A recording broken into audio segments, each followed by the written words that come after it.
Hello, I am Lise Colucci, one of the life coaches at queenbeing.com, where we help you to discover, understand, and overcome narcissistic abuse and toxic relationships.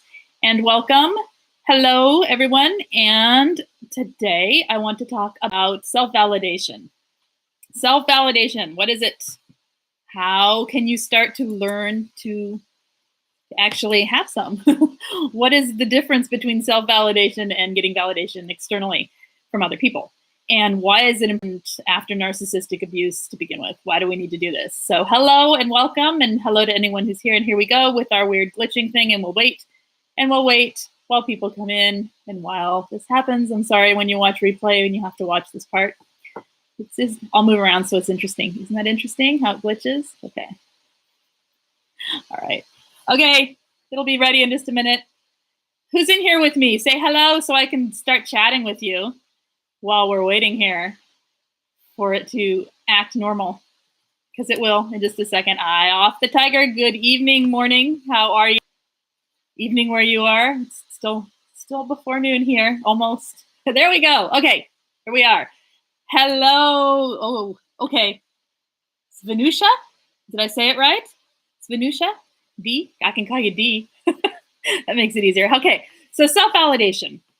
What happens when you are with a narcissistic person? Especially if you have, again, a narcissistic parent who has raised you to believe things about yourself that, are programming that is not conducive to a life that you want to be living now. Is that we are taught through narcissistic abuse to look to the narcissist to validate our well-being, our self-worth, and who we are. And we're taught that through all sorts of toxic parenting, toxic upbringings, through society. We're just taught that. We're taught to be people pleasers. We're taught to validate ourselves through how others see us and through how others treat us, right? And when you are in it with a narcissist or a toxic person, you are constantly in the love bomb and devalue cycle, which means that you're given the validation and then the validation's pulled out from under you. So you're given it and it's being taken away continually and often in layers, right? It's not just like all one thing. Sometimes they'll validate in some areas and invalidate in others. Like you may cook a really good meal and they've just spent the entire day devaluing you, and then they build you up about the meal, but then at the same time they're devaluing you about the thing they were devaluing you for all day. So it can be really layered and confusing. And we're constantly seeking this validation externally. And when we're discarded or we leave, we are left with ourselves. And that's when you realize that this form of validation isn't actually validation. It's just a confusing mess. Self-validation comes from knowing who you are and finding your worth and living your life according to how you want it to go. Does that make sense? Like our lives are lived from the inside out, right? What we experience on the outside has a lot to do with how we feel on the inside and how we're interpreting and perceiving things on the inside. So if we're perceiving ourselves as not having any worth, every relationship we have is going to be seen through that lens, right? So self-validation is super important for your future relationships or the relationships that you're in, or simply if you choose to be solo and go through life on your own, that's totally fine too, because self-validation there means you always got your own back, all right? And people asked how to go about finding this self-validation and how to achieve it. So I wrote down a few things and we'll talk about those. And if you guys have any questions or anything that you want to add, go ahead and add it and I'll read it. We got a quiet group today. Oh, you're from Holland. Okay, nice. An evening in Holland and an afternoon in the Pacific Northwest, same time. So fun. All right. Okay, so self-validation. One way to go about it. So when we think of gratitude, we think of other people first. We think of what we are grateful for. And usually you're looking externally. You're looking externally to the things you're grateful for. And that's really good. We should be doing that, right? We should look around and see the beauty around us and the people around us and the wealth that we have and the fact that we've eaten today and, things that are important to feel grateful for. However, If you skip yourself in that process, you're missing a huge piece. The reason you find 3 things you love about yourself every day is for this very purpose of self-validation. You are included in the world, in your own world. In fact, you're an integral part of your own world.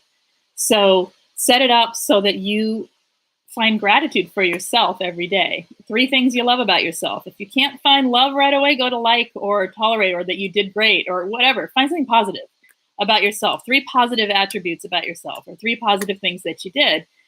Belle is asking, what is the best way to self-validate? I think starting with gratitude that's why I wrote it down first. It was the first thing I thought of. And I think starting with gratitude is a huge way, because gratitude for yourself, not gratitude for yourself as you're including your gratitude for the rest of your day. Does that make sense?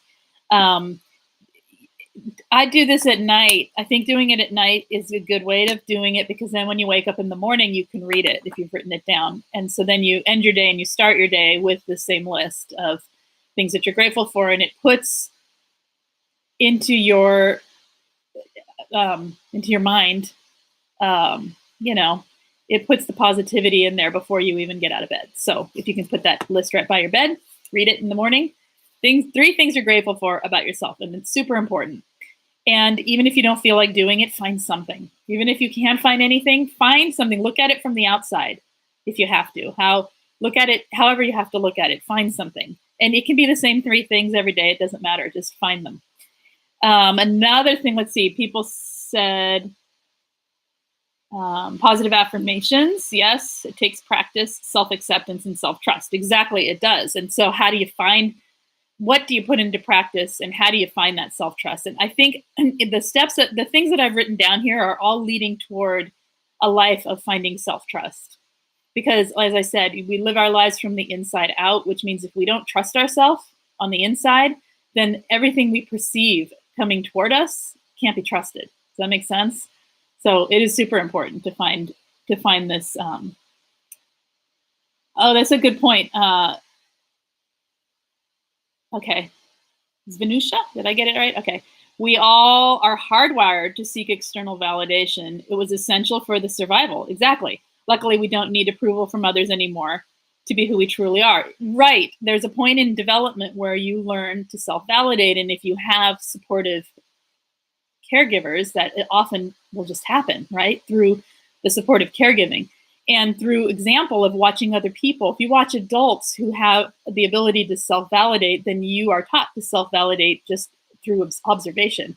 So it's important if you have children to learn to do this, so that you're teaching your children they can do it when they become an age where they individuate and do no longer need to look externally for validation in order to survive.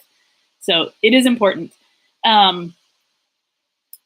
Belle says it's extremely difficult to do this when you have no one in your life who values you. Okay, you don't. It actually, I'm gonna challenge you there.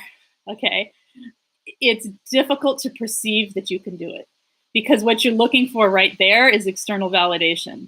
We're talking about internal validation. You don't need anyone to help you do this. This is all you, and it is difficult.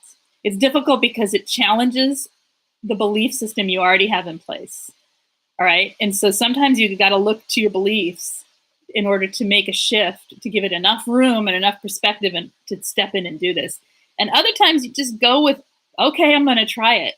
And you just start applying some of these ideas, or find other ones that you think will work. Can't talk today. Find other ones that you think would work better for yourself, and go with that and just try it. Just try it without. So when you tell yourself, here's a way to self-validate within that statement. It's extremely difficult to do this when I have no one. Change that around to, I am the only one who can do this for me.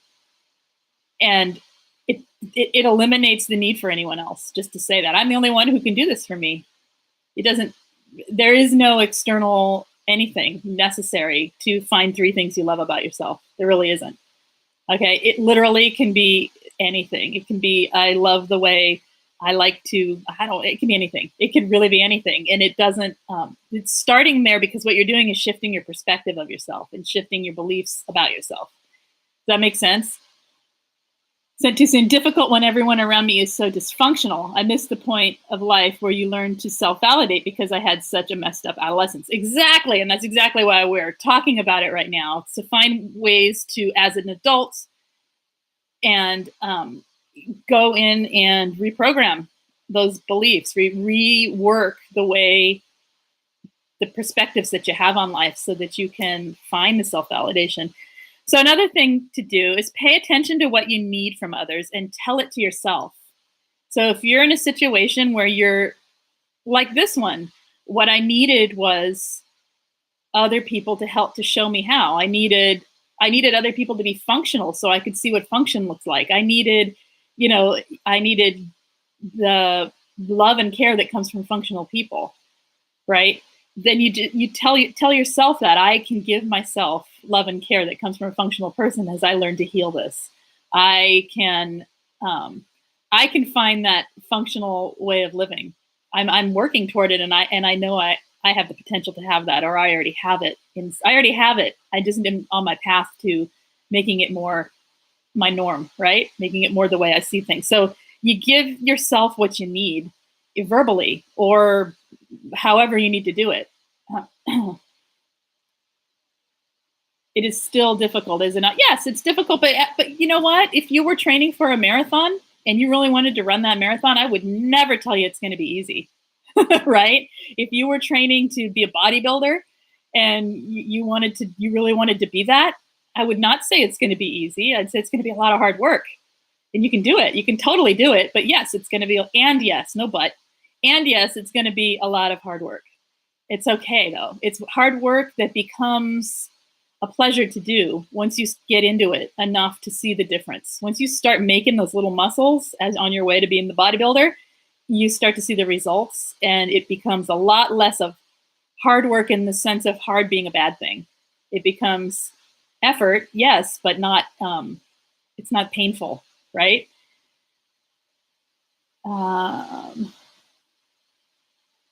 You're learning now what you should have learned a long time ago. You're learning now what will help your life, right? It's okay. It's okay. It's okay. It's a mindset. And this is a difficult one because we do get really trapped in the beliefs that have been planted in our heads, and it becomes who we think we are, right? Sometimes I'll talk to people in group or in coaching privately, and they'll be telling me something, and I'll think, wait a minute, that's a belief. And I'll question them, do you think that that's something you believe, or is that something that's a fact? And it's like they've never thought of it that way. And it's very difficult to challenge that like head on right away. Sometimes you have to sit with it for a second and realize, oh, beliefs are there. They were put there, and I can choose what to believe, right? And it's just a matter of finding the roadmap to how. Okay. I share what I need. I end up with disasters. Explain the constant state of overwhelm to a whole group, and they decided I need the overwhelm to get over it and move on. Are you kidding? They think I can fix it. You don't think you're competent enough to know what you need. Okay, well, okay, here's what I'm saying. You took what you need and you went to other people. With self-validation, you're taking that which you needed from other people and you're giving it to yourself. Do you see the difference? And therefore, you're not going to let yourself down like that, right? You're not going to let yourself down. Other people, the problem is other people can only meet you where they can meet you. And even people that with good intentions often can't meet the needs of other people and meet your needs, right? So, but you can, because you deeply know what that need is. And so self-validation helps get you there. And it's such a hard one. It's one that everyone's going to scream I can't at me all day here. And I get it, because I can't half the time either. You know what I mean? It's hard. It's not that it's hard. It's that it's effort and it's practice. It really is practice. And every time I try it with something new, some other aspect, it's the same process over again. So, but it works. Okay. And it makes you feel freer when you can validate yourself. It really does. And of course, we still need other people. I'm not saying go be a hermit and only take care of yourself and don't talk to other people and never seek external validation. Don't want the praise that comes from somebody saying thank you. of course that feels good. And of course that is part of the human experience. But if you're lacking the ability to self-validate and you're seeking it from others in order to find your self-worth, that's where the problem lies. You see, it's different than, um, like I know my worth, right? And if somebody says, oh, that was really helpful, thank you so much. I appreciate the validation. And I totally love it when someone says that, because it makes me feel like they got help, but also that I was part of that help. And that's great. It's a good cycle. And, I'm not negating that. However, if that's where all my worth came from, that would be a really difficult life because I'd be in constant need of seeking it. You see, that's the difference. Okay. Am I making sense there? I might be crazy, but I talk to myself in a video journal. That's not crazy. That's awesome. And I tell myself I am valuable, lovable, and have much love to give. Not weird at all. It's actually extremely intelligent. And if people could get past their inhibitions, I would suggest it to many people, because what you're doing is you're vocalizing what you need to hear.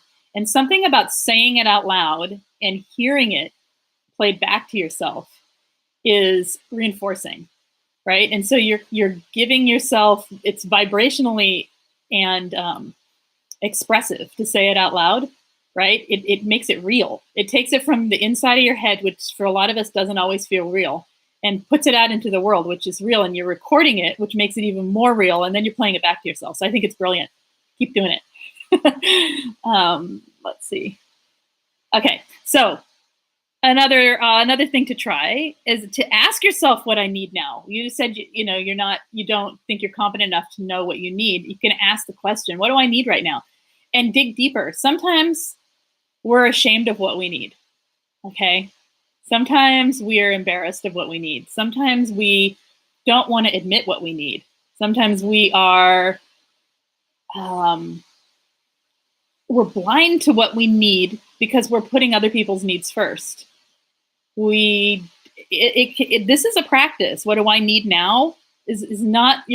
Oftentimes you're not going to get an answer right away. Okay. It's through trial and error. This is not, self-validation isn't like you try this on and it happens tomorrow.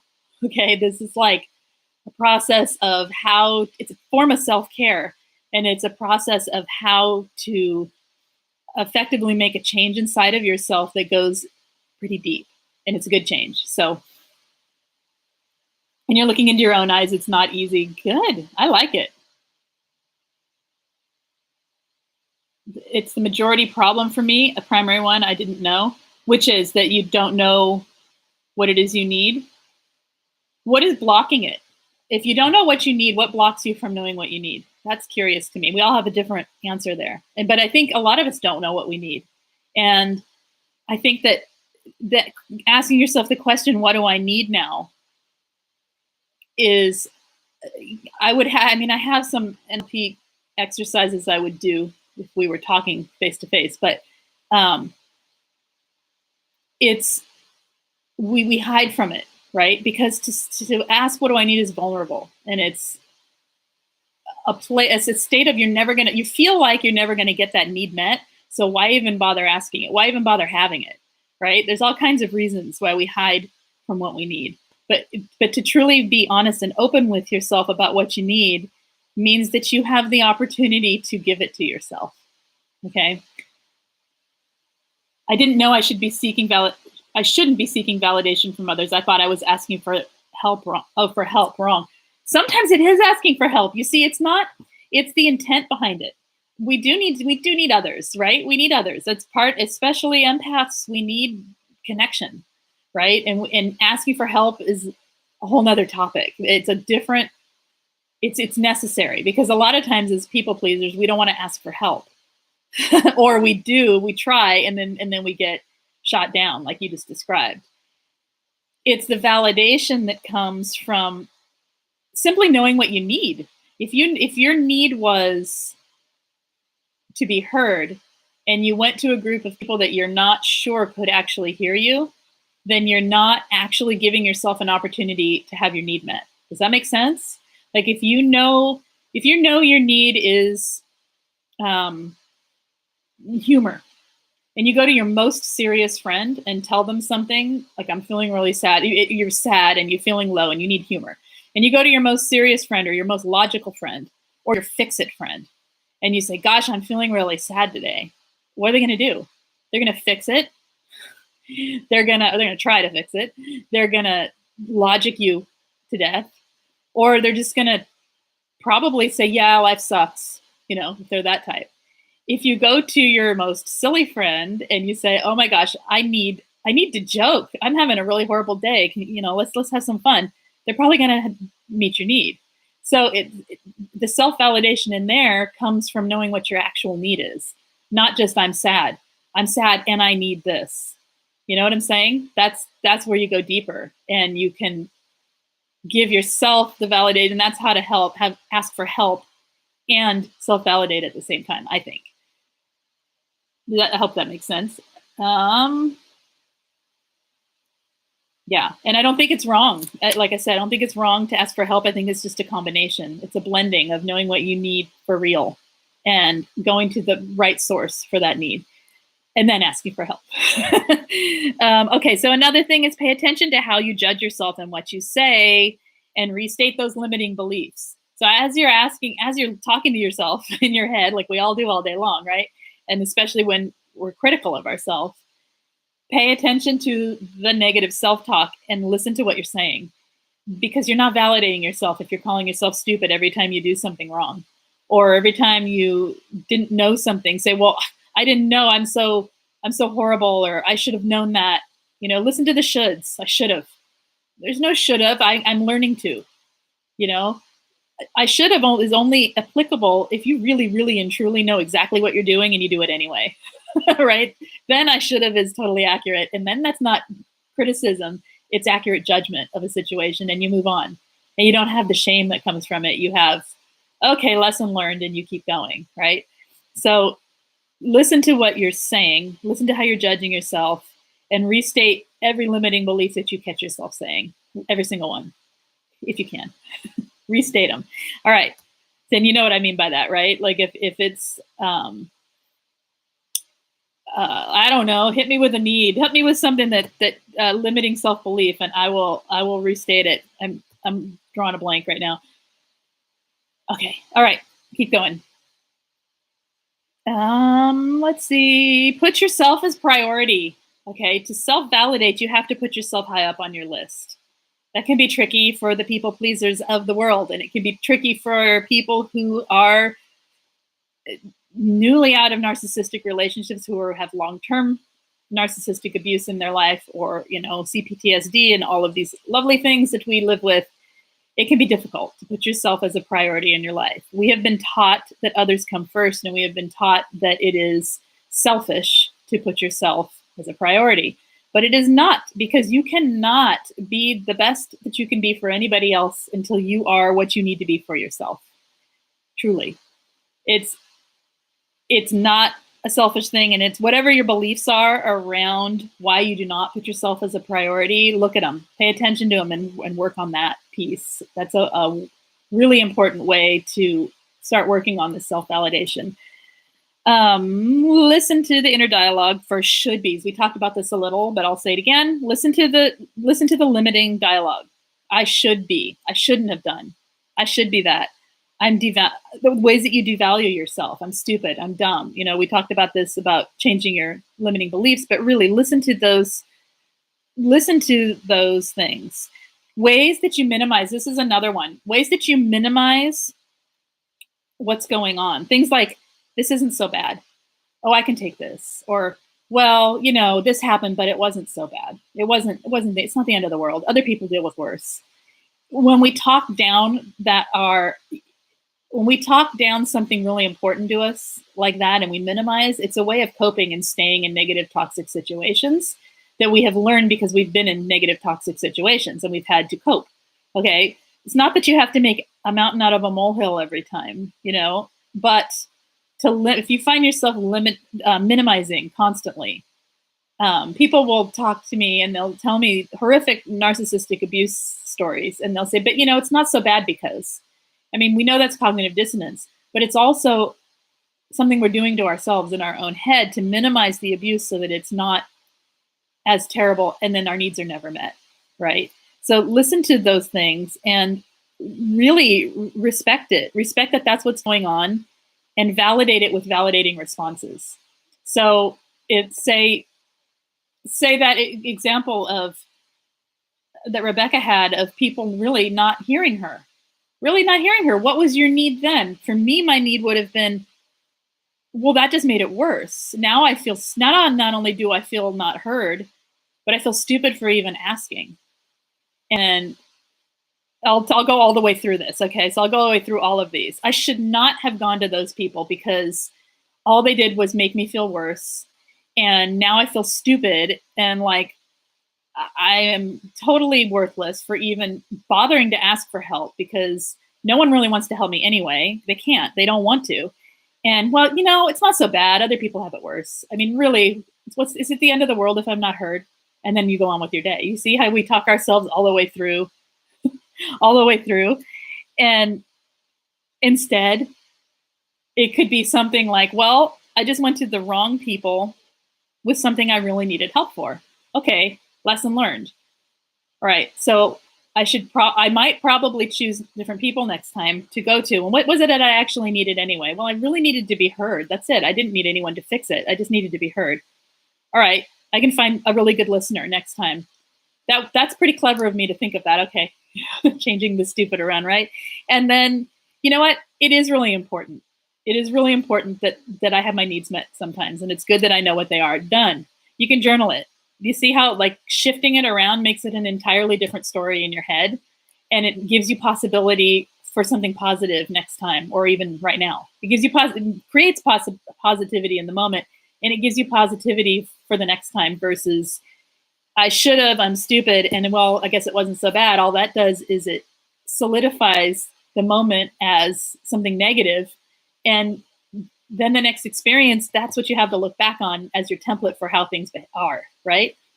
And then again, we go to waiting for the other shoe to drop if something is good.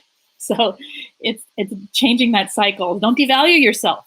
That's devaluing. It's all devaluing, all of that. Stop devaluing yourself. Just stopping the devaluing of yourself raises your self-esteem, and it self-validates. And you learn self-validation through that process. Just that alone, I think. Okay. Hi, Jack and Lori. Rebecca says, limiting self-belief. I'm a good follower and not a leader because I attract conflict. Ooh, that's an interesting one. Okay. Oh, okay. So maybe I would change that if I were changing it around to something. So do you see where it narrows you? It narrows you in labeling yourself. You're good at one thing and bad at another. And then it also states that you are a source of negativity coming towards your life.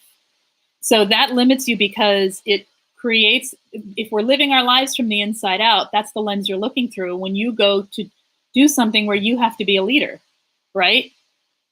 And it's, yes, having toxic things in our lives and having negative things happen prove to us that the bad is real and that the bad will come. However, we can create better through changing our beliefs about it. Bad things happen to everyone, right? Conflict happens to everyone. Everyone has conflict. When we look at the world with that lens, it's going to attract conflict because you're not going to be a confident leader, right? So if you're not a confident leader, people are going to question it, and all kinds of things can happen. So the reason to change it would be is it's important to change things like that.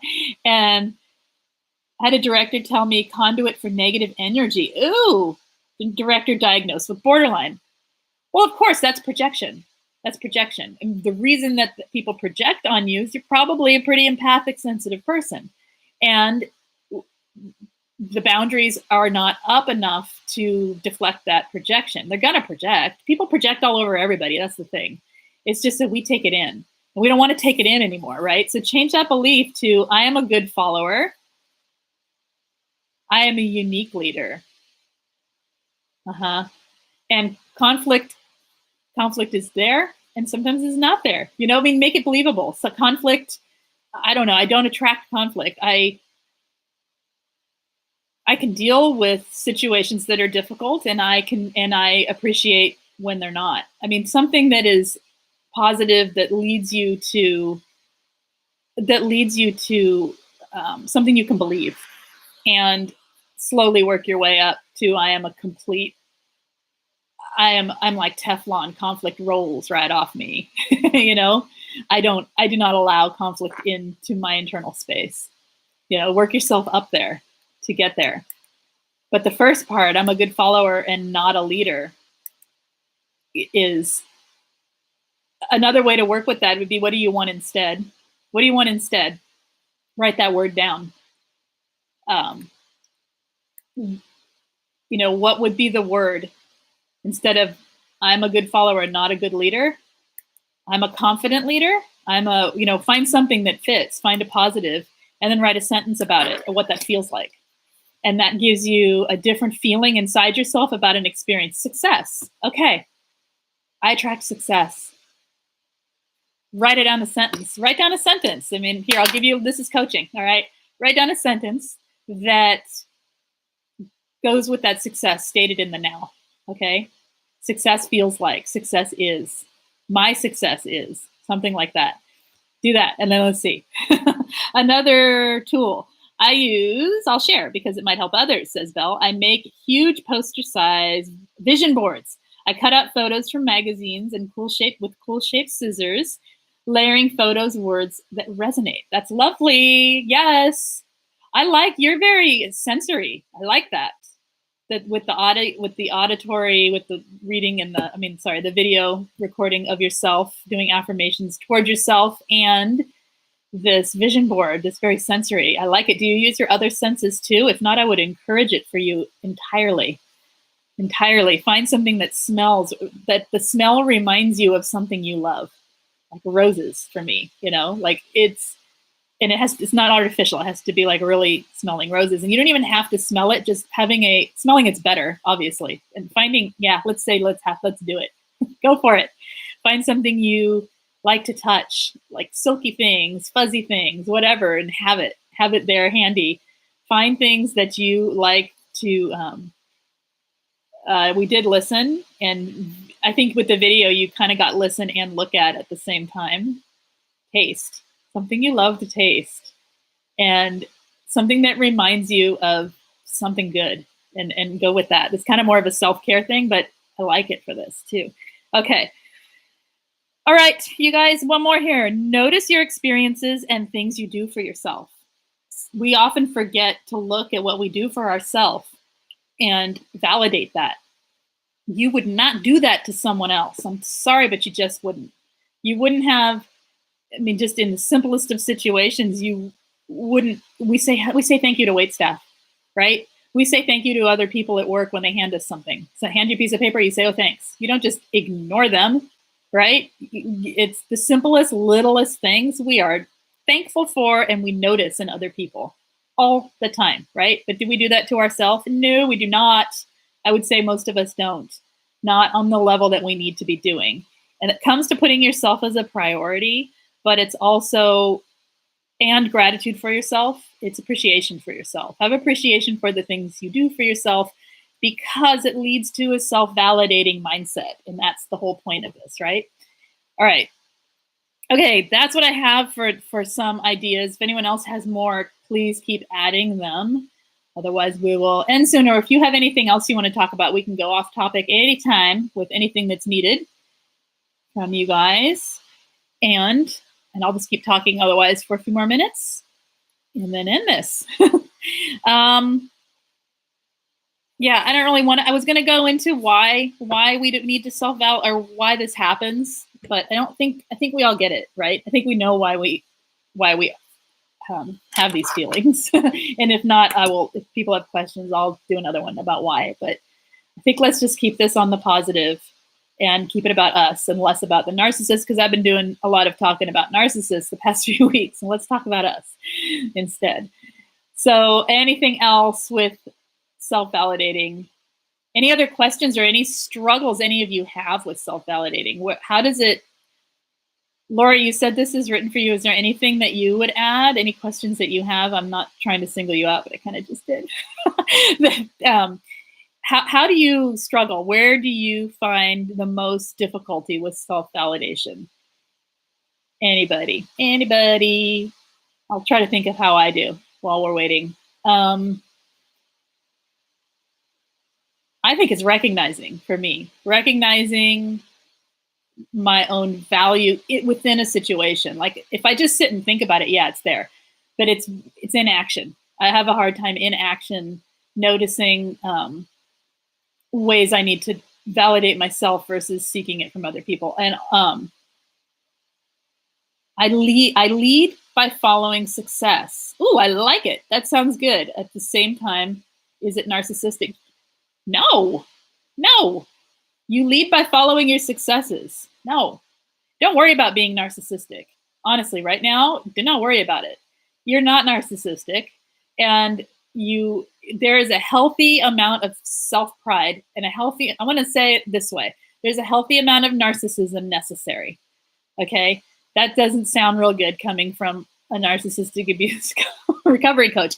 But what I mean is there's a healthy amount of looking at yourself and having a ton of pride and having a ton of self-worth and having a ton of knowing that you're amazing, okay? And that you are good at things and that you do create successes and you follow them. And when they don't work, you know how to turn around and do something different. If you're having conflict and things come towards you, it could be because you're darn good at deflecting them and you're really good at making change within that situation. I am really good at diffusing toxic things, really good at it. So much so that I attracted it for a long, long time. Okay.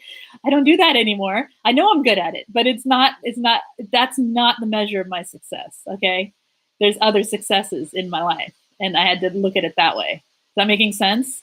So just because toxic can find you and just because, negative situations or conflict can find its way towards you, it could just be that you're good at resolving. It could be that you're good at seeing what's needed in a situation and fixing it. And that's not a measure of you being something bad. That's maybe not what you want. So then you change that and you say, nah, I think I'd like the positive instead. Thank you very much. I'm really good at that, done that. Now let's do this instead. I'll follow success. Does that make sense? I'm not kidding. A vision board from 2006 had a couple in Central Park sitting on a bench with a famous 2-tower apartments. Actually happened exactly. It was on my board. So cool. Oh, interesting. Self-doubt gets in your way. Right. Okay. Self-doubt gets in the way. Then ask it to step aside. Self-doubt's there. Why is self-doubt there? Self-doubt's there because it was programmed into you. Self-doubt's there because we all have self-doubt as human beings, because that's how we measure what to do next. Should I, shouldn't I? That kind of thing. There's a healthy amount of self-doubt that keeps us from having absolutely no abandon and doing anything we feel like, right? There's a healthy amount of self-doubt. However, toxic self-doubt going toward oneself, self-doubt that is not benefiting you, is you need to sometimes just ask it to step aside and you're going to do something different. It's a perspective shift that you can do it anyway. And you totally can. You just change that statement around, which means you can change self-doubt around too in the same way. Does that make sense? And again, this isn't like you do it once and it's fixed. You just keep doing it and watch your life change. And then so that comes back to noticing as you have successes, tiny ones, toward your own inner validation of yourself, toward your own feeling of self-worth, notice them. Because if you notice them and do something with it. Breathe. Take a deep breath when you notice it, like count to 3, breathe in, exhale 3, breathe out, so that you mark it in your body. Does that make sense? You're marking it in your body, or sometimes squeeze your hand or put your fingers together or something to mark the moment in your body so that you have something physically to come back to that reminds you, oh yeah, I had that success. Does that make sense? It makes it more real. It brings it in the moment.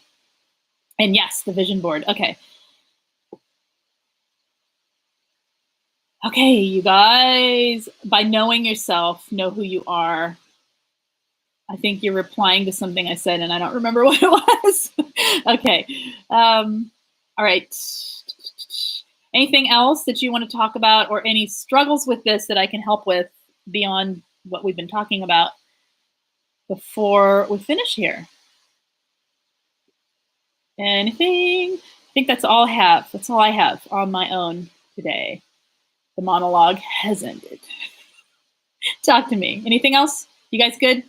Oh, in case my post wasn't clear, I was trying to express that was in the vision board. Actually, what was in the vision board ended up happening. Yeah, that's what I gathered from it. And I've heard that more than once. Heard that more than once. Yeah, that you put it in there and then, I mean, not everything's going to come true, right? But that there are elements of it that do, and often for people. Overcoming self-doubt works in theater before a show. I know I have to do it. It sneaks up on me in the day-to-day life. Yeah, because you're under the extreme stress of people staring at you. You're under the extreme stress of doing a job well, of playing a character, of getting up in front of people and performing. Performance is a great place to practice things like this. The problem in life is it doesn't have the stress. You're not as uncomfortable. The more uncomfortable you are, the more adrenaline you have pumping, the easier things can be sometimes. When you have to do it, right? Because you have to. You can't go out there and perform without it, right? So it's realizing you don't need the extreme stress in order to get the same result too. Yeah. Yeah. You don't need the adrenaline pumping through you, and you don't need the rise of cortisol and all of the things that happen when you're extremely stressed out to make change. When things are comfortable, it's more difficult. It's way more difficult when things are comfortable. And that's another thing people don't realize, is that when things are easy, it's harder to make the change. And people, when they get to the point where they're like, I can't, this is so hard, they're actually in the best spot to make the change, make changes, because they're so uncomfortable that there's a reason to make the change. So it's not that you want to make your daily life super uncomfortable. It's just recognizing you can do it anyway. You can do it in the same way. You can overcome that self-doubt. You can. All right. I am going to end this live stream today, unless there is anything pressing or needed right now. And I will say, oh, here we go. Jack says, how about say who you are rather than what you're going to be and what you have? Do you mean like say it as if, just say a statement as if it's true, as if it's in this moment, who you are in a positive statement versus what you want to be? Yeah, it's exactly what I meant. So when Rebecca, the way she stated that was perfect, the way she turned her negative, her limiting belief into something positive was perfect, because she stated it in the now as if she is, because she is. I lead by following successes. That is perfect. You see, she didn't say I will lead, or I want to lead, or when I'm there, when I'm able to, I will lead. She made it in the now, and that is exactly what you do. You state things in the now, just like Jack said. State it who you are. You are right now. I am a self-validating being. Yeah. It does actually work. It really works, because we are under the influence of everything around us, you guys. We're under the influence of everything, even our own thoughts. We think we have we think we're making choice, when we don't have the freedom of choice until we're able to see that we're under the influence of other things. Does that make sense? That's how I think anyway. Like, if we're living our lives from the way we experience it outward, then we're under the influence of that. So if we change the influence, because we can, that's where the choice comes in. That's where the real choices in life are, is we can change the influence of how we perceive our worlds, regardless of what is going on the outside. And there's some pretty bad stuff that people live through with pretty darn positive attitudes, about themselves. not necessarily about the world around them or the actual situation, but you can maintain or grow your self-worth through doing exactly that, looking at who you are and stating it as if it is. I am perfectly capable of this. I can do this. I am doing this. I am, anyway, it does work. And it changes the way then you perceive everything else and the way things work. And, here's a good one. Let yourself fail. Let yourself fail and watch yourself pick yourself up and do it again anyway. Do something different. Change the way you did it so you do it better the next time.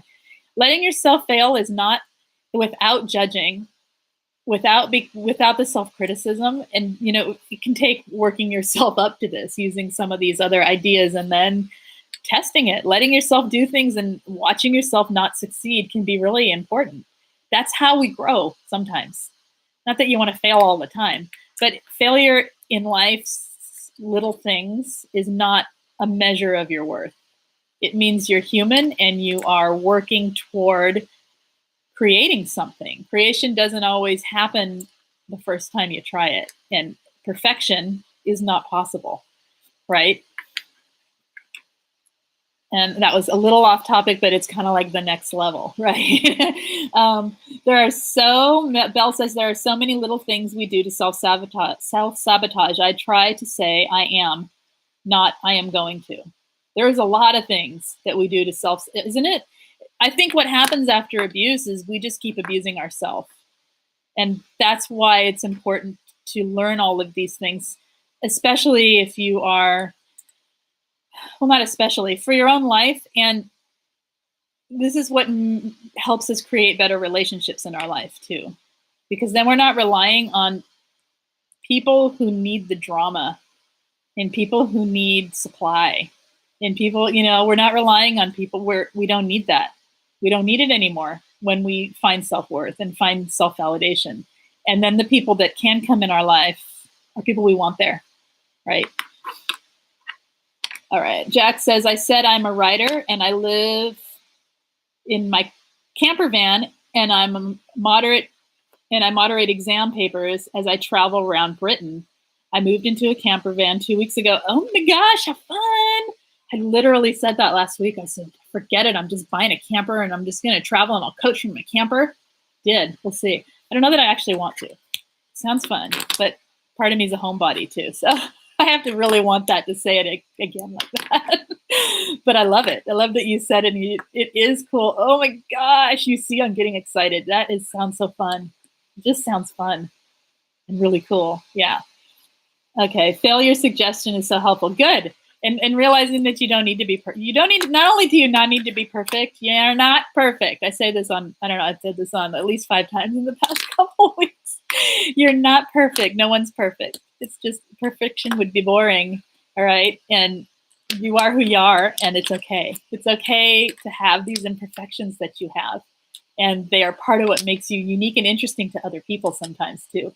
So, and maybe to yourself if you can learn to embrace it. A lot of us have the perfectionism thing programmed into us too. So letting go of that can help you validate. Oh my gosh, that's another one I should have said. Letting go of perfectionism, or at least finding a way to work with it so that you're able to self-validate. Because perfectionism is going to stand there and say, but you didn't do it right. But you're not good enough, or whatever perfectionism, how it speaks to you. There's always something more when you have perfectionism instead of allowing and accepting who you are. Okay, so that's what I got for today, you guys. And I am going to head out, hit text 33222 Lise Live, LISELIVE, send that message and I will send you alerts about 10 minutes before I go live. And hit the like button if you have not already done so. If you enjoyed this topic, it helps me to know what topics people need and find useful, and so that I can do some more of them. And that's it. Hit subscribe if you haven't already. And I will see you guys next time. You guys take care. Bye-bye.